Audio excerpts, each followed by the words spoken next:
ورحمۃ اللہ وبرکاتہ۔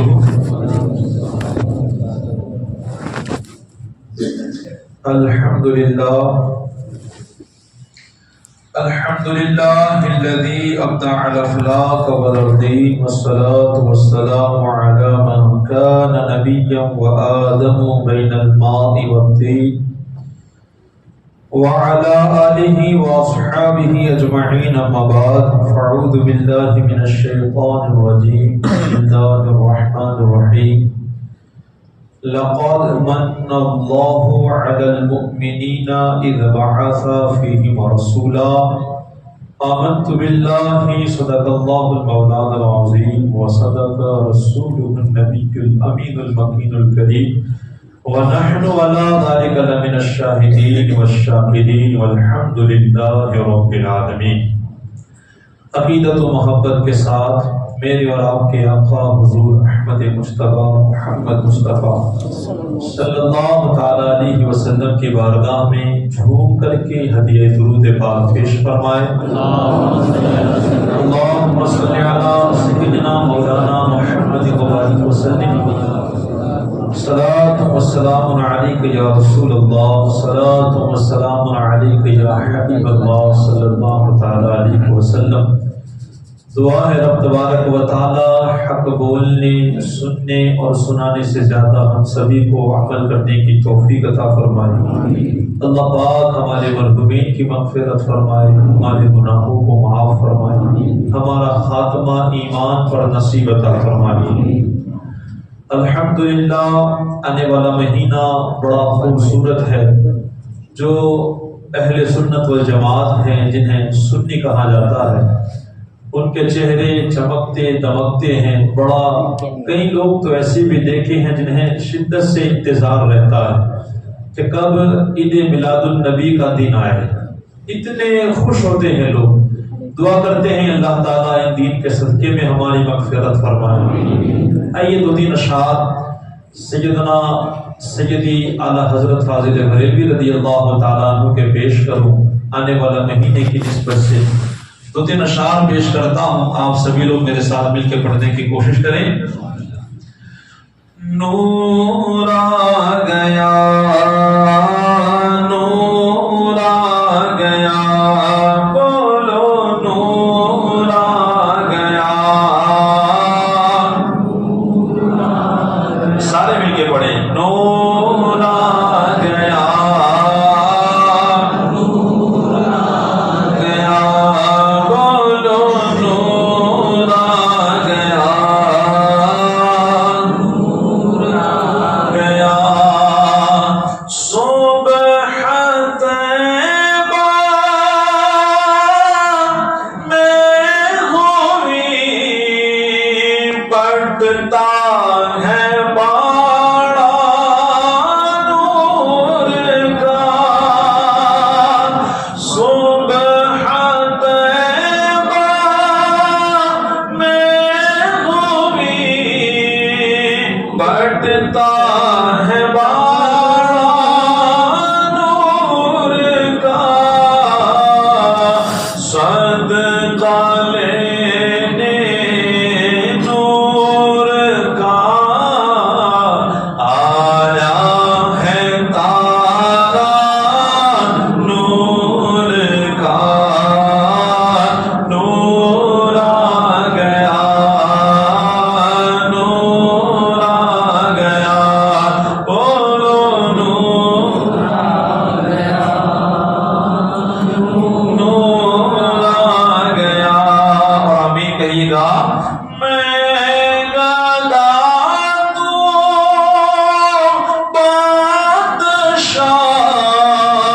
بھر دے پیالہ نور کا، آقا میں گدا تو بادشاہ بھر دے پیالہ نور کا،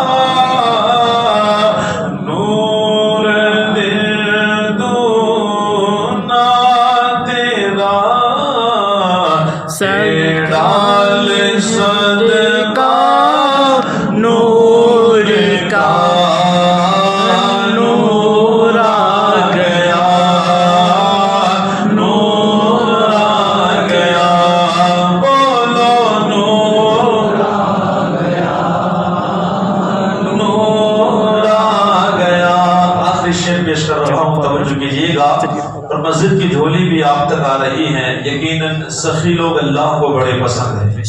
اللہ سخی لوگوں کے قریب رہتا ہے، جو سخاوت کرتا ہے اس کے خزانوں میں کبھی کبھی اور جنت کے ہر دروازے سے انشاءاللہ اس کو بلایا جائے گا۔ تو آپ لوگ زیادہ سے زیادہ مسجد کی جھولی میں ڈالنے کی کوشش کریں، کہتے سبحان اللہ۔ دیکھیے گا میلاد پر سے شعر ہے کہ جب تلک یہ چاند تارے جھیل ملاتے جائیں گے، جب تلک یہ چاند تارے جھیل ملاتے جائیں گے، تب تلک جشن ولادت ہم مناتے جائیں گے۔ نور آ گیا، نور آ گیا، بولو نور آ گیا، نور آ گیا۔ درود پاک پڑھیں، اللہم صلی علی سیدنا مولانا محمد مبارک وسلم، صلاۃ و سلام علیک یا رسول اللہ صلی اللہ تعالی علیہ وسلم۔ تھوڑی دیر کے لیے خاص توجہ کریں۔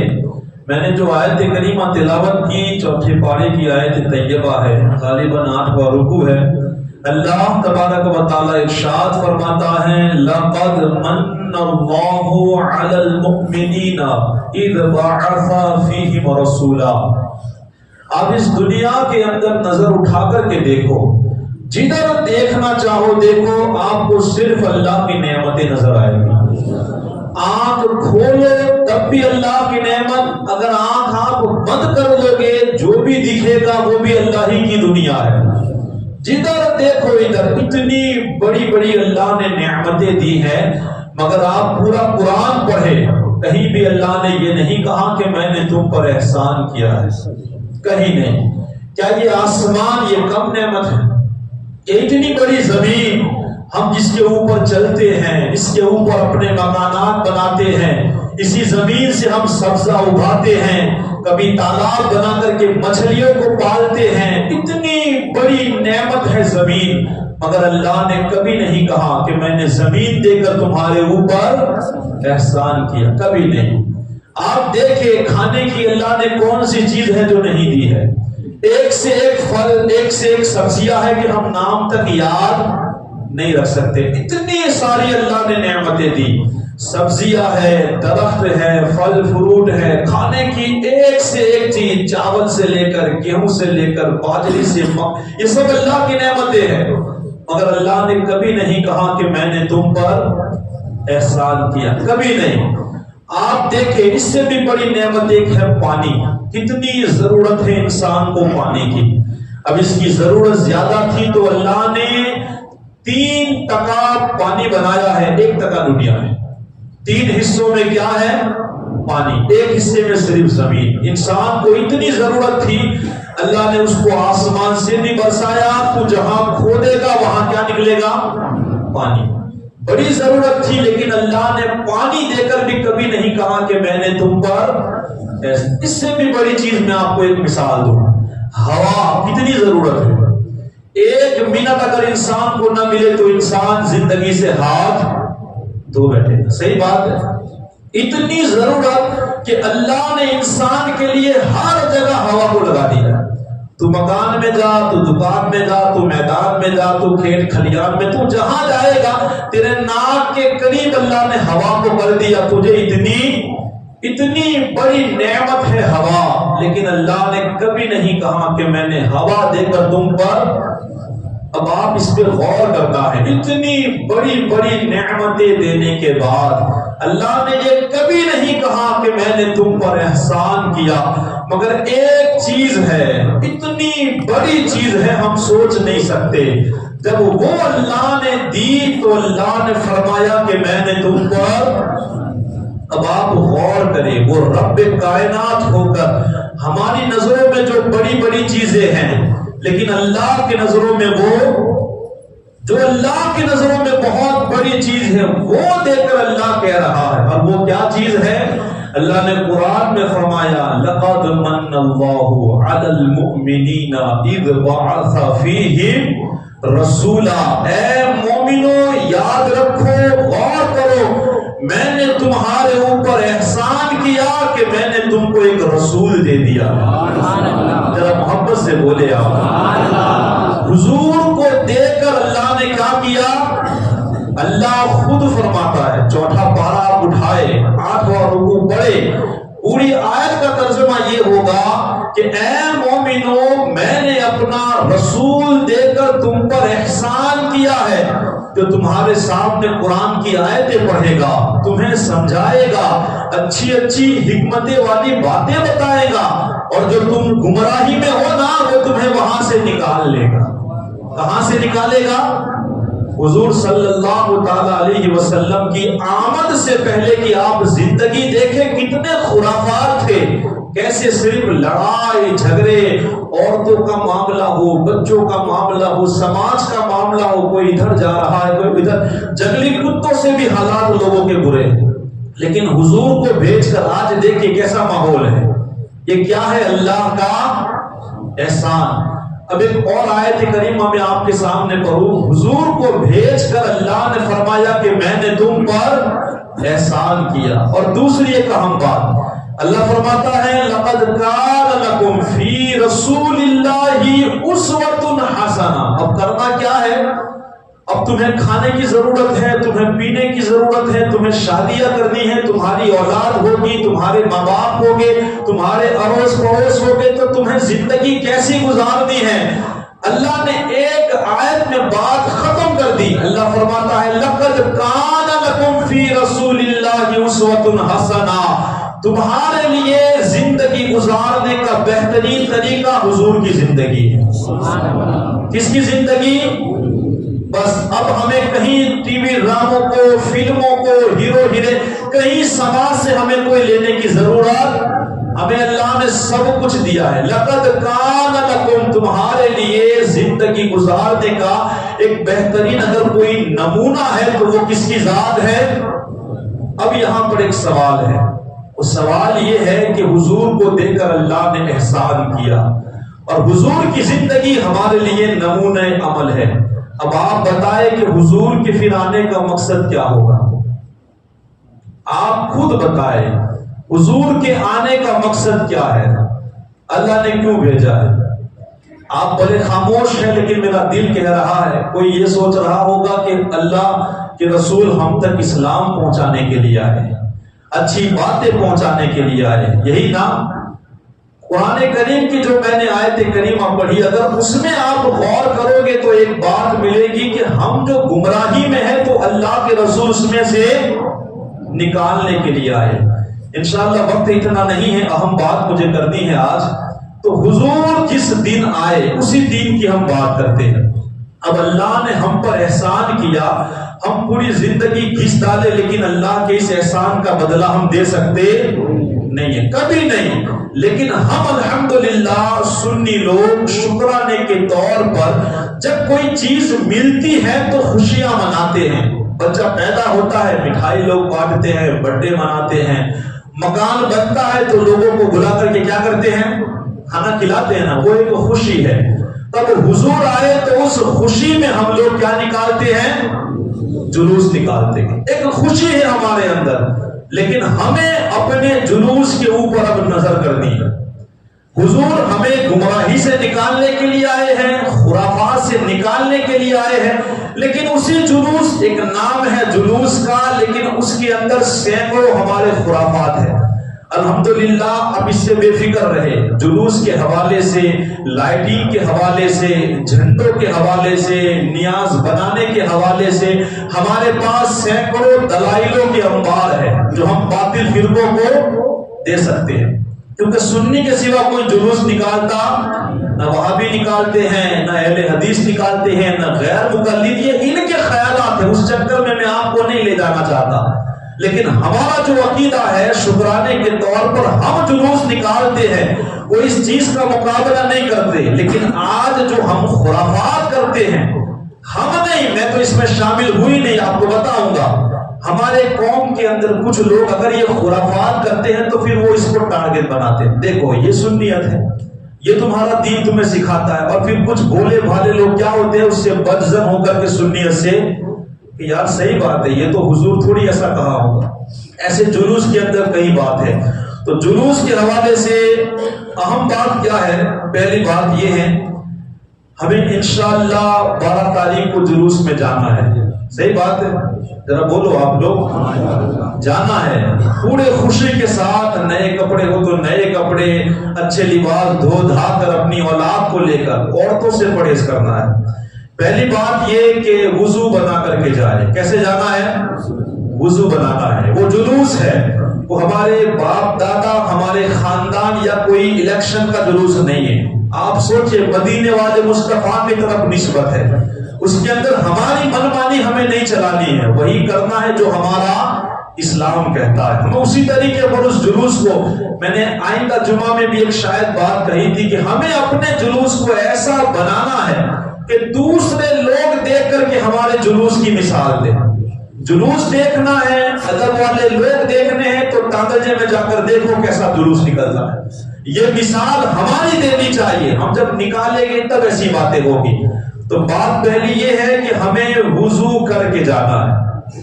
دوسرے نمبر پر بات یہ ہے کہ فضول باتوں سے پرہیز کرنا ہے. جتنا ہو سکے ہم اللہ کا ذکر کریں، درود پڑھیں، اور نعت جتنا ہو سکے سنیں اور پڑھیں. تیسری بات یہ ہے کہ اکثر دیکھا گیا ہے ہمارے جو جلوس کا ایک ماحول ہے، کافی سارے اسٹیج بنتے ہیں اور اوپر ایک تو نیاز بانٹی جاتی ہے اور ڈی جے بھی لگایا جاتا ہے. اب یہاں ایک دو ڈی جے کا مسئلہ نہیں ہوتا ہے، آپ دیکھیں ایک لائن لگ جاتی ہے. اگر اس چیز کو آج بھی نہیں روکا گیا تو ایسا لگتا ہے ایک دن ایسا آئے گا کہ پوری روڈ ہی ڈی جے کی ڈی جے ہوگی. اور آپ ایک بات یاد رکھیے، ابھی تک میرے منہ سے یا کسی بھی عالم دین کے منہ سے آپ یہ نہیں سنو گے کہ نعت بجانا یا نعت سننا غلط ہے. کبھی سنا؟ جب بھی آپ کو کوئی کہے گا کہ ڈی جے مت بجاؤ، نعت کا کوئی نام لیتا. اب کچھ لوگوں کا یہ کہنا ہے کہ ہم نعت ہی تو بجاتے ہیں. ایک حدیث پاک میں یہاں آپ کو سناؤں. میرے اور آپ کے آقا کریم صلی اللہ تعالی علیہ وسلم ارشاد فرماتے ہیں کہ میری امت کے اندر کچھ لوگ ایسے ہوگے، کچھ لوگ، حضور نے فرمایا، جو میں نے اور اللہ نے وہ چیزیں حرام کی ہیں مگر پھر بھی وہ لوگ حلال سمجھ کے کریں گے. اللہ اس کے رسول نے کیسی کی ہے؟ وہ آپ لوگ بولے حرام کی ہے مگر پھر بھی حلال سمجھ کر کریں گے. نمبر 1 آقا فرماتے ہیں ریشم کا لباس پہنیں گے.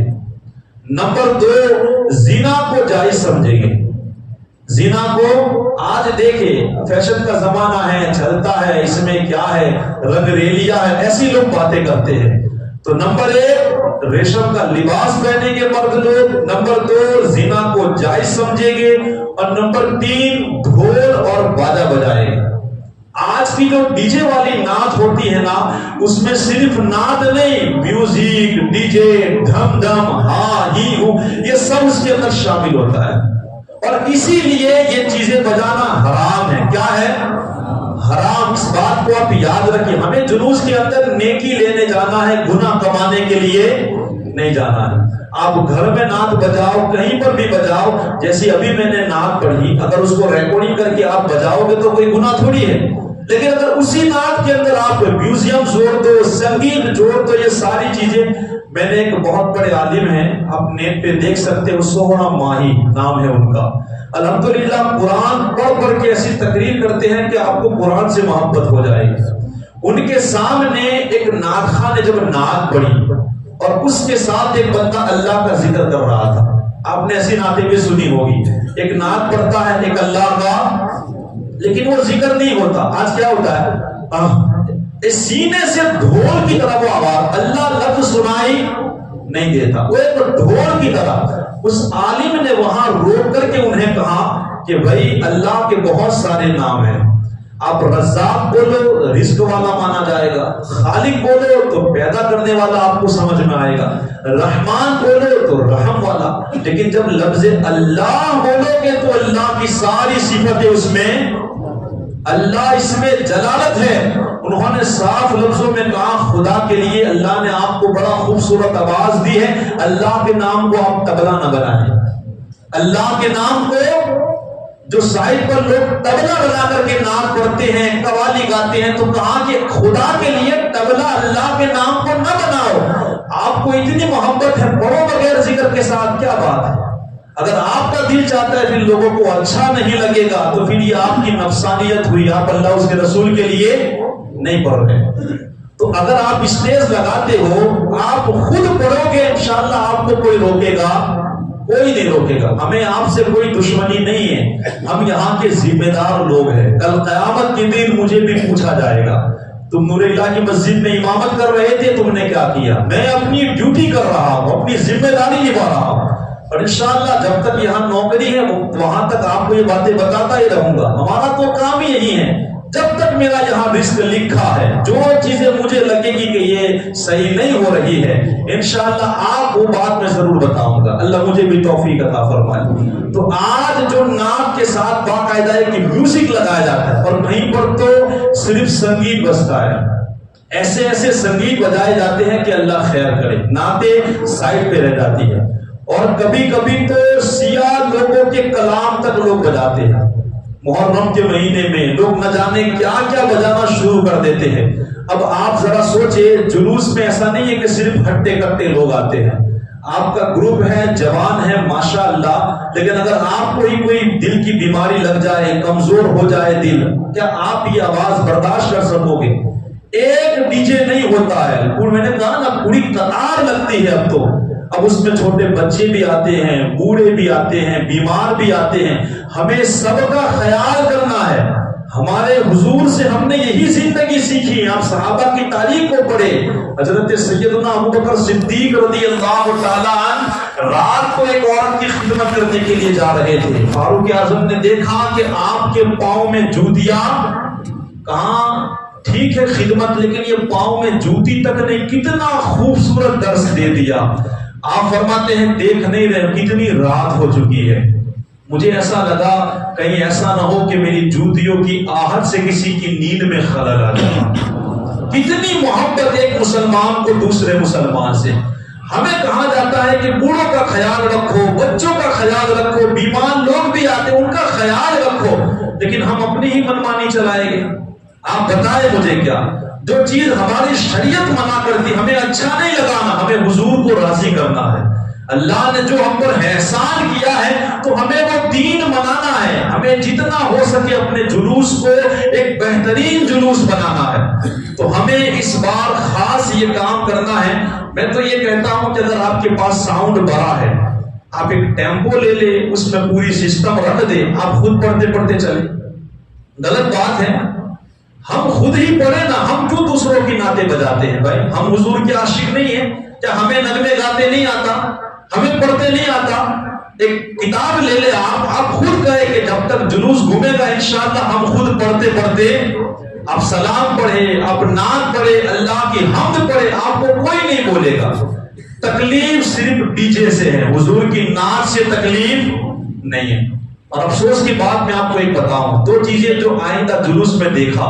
ایک چیز میں نے یہ بھی دیکھی، ایک بندہ ڈی جے پہ کھڑا ہو کے پستول پی رہا تھا۔ کیا پی رہا تھا؟ اب بتاؤ کیا یہ جلوس کا ادب ہے؟ یہ میں نے میری نظروں سے دیکھا ہے، وہ بیان کر رہا ہوں۔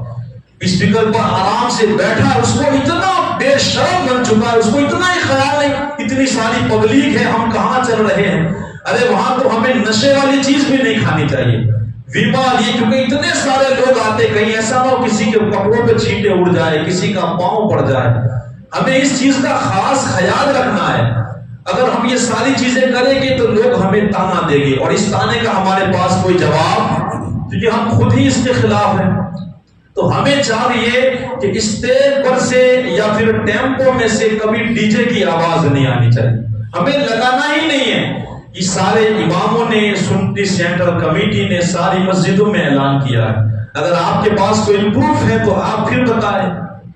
الحمدللہ ہم تو یہی چاہتے ہیں کہ ایک ہمارا جلوس، ایک کامیاب جلوس کو ہم خود نعتیں پڑھتے پڑھتے حضور کو سنائیں۔ ہمارے نغمے خود، ہمیں زبان اللہ نے کس لیے دی ہے؟ اسی لیے تو دی ہے ہم اللہ اس کے رسول کے نغمے گائے۔ تو ہمیں اس بات کو سمجھنا ہے۔ میرے آقا فرماتے ہیں کہ میں ڈھول اور تاشے کو مٹانے کے لیے آیا ہوں۔ کس لیے آئے ہیں حضور؟ اب حضور کا آپ مقصد سمجھیے، ہم حضور کے اب خلاف نہ ہو جائے، حضور کے غلام ہیں ہم۔ دو ڈنڈے، ایک امام شافعی نے غالباً یہ کہا کہ اگر دو ڈنڈے بندہ ایسے گھبراتا ہے اور میوزک کی طرح آواز آتی ہے تو وہ بھی ڈھول اور تاشے میں گنا جاتا ہے۔ تو آپ تو دیکھیں ڈی جے میں تو آج کیسی کیسی کس طرح کی آوازیں آتی ہیں۔ تو ہمیں اس بات کے اوپر عمل کرنا ہے کہ ہمیں اسٹیج پر سے ڈی جے بجانا نہیں ہے، بالکل نہیں۔ کس لیے؟ اللہ اس کے امام نے کہا، اس لیے نہیں۔ آپ یاد رکھیے گا، یا سنی سینٹرل کمیٹی نے کہا یا مسجد کی کمیٹی یہ فیصلہ کرتی ہے، نہ یہ نہیں۔ ہمارے حضور خود اس کے خلاف ہے۔ ہمارے حضور راضی، آپ کو محبت ہے، مائک لگائے، آپ خود پڑھے، اپنے اسٹیج سے پڑھے، جلوس میں آ کر کے پڑھے، انشاءاللہ لوگ آپ کو داد دیں گے، اللہ آپ کو ثواب دے گا۔ اس کے علاوہ ایک دوسرا اہم کام یہ کرنا ہے، اپنی عورتوں کو ہمیں روکنا ہے۔ خدا کے لیے یاد رکھیے گا، جتنے مرد دیکھیں گے نا اتنا گناہ آپ کو کل قیامت کے دن ہوگا۔ ماؤں بہنوں سے کہو تم گھر میں بیٹھ کر کے جتنا اللہ اس کے رسول کا ذکر کر سکتی ہو کرو، وہاں سینکڑوں مرد بھیڑ ہوگی، وہاں تمہیں جانا، جو بھیجے گا وہ ذمہ دار ہے۔ میں اپنی بیوی کا ذمہ دار ہوں، آپ اپنی بیوی کے ذمہ دار ہیں، اپنی بیٹی کے آپ ذمہ دار ہیں۔ تو ہمیں اللہ کے رسول کے اس جلوس کو باادب بنانا ہے۔ اور نیاز جو بانٹنے والے لوگ ہیں ان سے بھی میری ایک گزارش ہے، جب تک دو ہاتھ نہ رکھے آپ نیاز نہ بانٹیں، ادب کرے آپ نیاز کا۔ لوگ آدھا کھاتے ہیں اور پھر یہ حال ہے۔ صبح میں آپ دیکھیں کبھی کبھی سوچتے ہیں کہ یار یہاں سے کیسے لوگ گزرتے ہوں گے، ہمیں کوئی چیز کا خیال نہیں، وقت میرے پاس نہیں ہے۔ میں آج یہ کرنا چاہتا ہوں کہ ہم جلوس کو بہترین بنائے، وضو کر کے آئے۔ خدا کے لیے ڈی جے والی نعت ہمیں بجانی نہیں ہے، بالکل نہیں، نہ جلوس میں اور نہ ہی اسٹیج سے۔ ہماری عورتوں کے بارے میں بھی ہمیں خیال کرنا ہے، میک اپ اور لگا کر کے سجا دھجا کر ہمیں جلوس میں نہیں لانا ہے۔ اس کے علاوہ نیاز بھی ہمیں ایک دوسرے پہ گرنا نہیں ہے، ایک دوسرے کا خیال کرنا ہے۔ نیاز بانٹنے والے بھی کوشش کرے کہ دو ہاتھوں میں نیاز دینے کی کوشش کرے۔ صفائی کا ہمیں خیال رکھنا ہے، جلدی چلنے میں لوگوں کو دھکا مکی نہیں کرنا ہے۔ اور میں نے یہ بھی ایک منظر دیکھا، 2-4 منٹ زیادہ ہو جائیں گی، میں معافی چاہوں گا۔ کئی لوگ ادھر جاتے ہیں اور کچھ لوگ ادھر آتے ہیں، ابھی جلوس ہمارا گیا نہیں ہے، تب تک کیا کرتے ہیں لوگ؟ اسی گلی میں کیا کرتے ہیں؟ گھومتے رہتے ہیں۔ تو خدا کے لیے ہم جلوس میں آئے ہیں، ہمارا ایک روٹ ہوتا ہے، وہاں سے لے کر ایک راستہ بتاتے ہیں کہ یہاں تو سبھی لوگوں کو پورا راستہ طے کرنا، ادب کے ساتھ پورے راستے پر آپ چلے، آدھے کبھی ادھر جاوے کبھی ادھر جاوے، فون لے کر کے گھوم، ایسا نہ کریں۔ ہم جلوس کو باادب اچھا بہترین بنائے۔ انشاءاللہ اگر یہ ادا ہماری پسند آ گئی تو اللہ اس کے رسول ہم سے راضی ہو جائے۔ ہمیں اور کیا چاہیے؟ اللہ نے بڑا احسان کیا ہے ہم پر حضور دے کر، اور حضور کی زندگی ہمارے لیے بہترین نمونہ عمل ہے۔ موقع ملا تو اس دو آیتوں پر انشاءاللہ آپ کو بیان سنایا جائے گا۔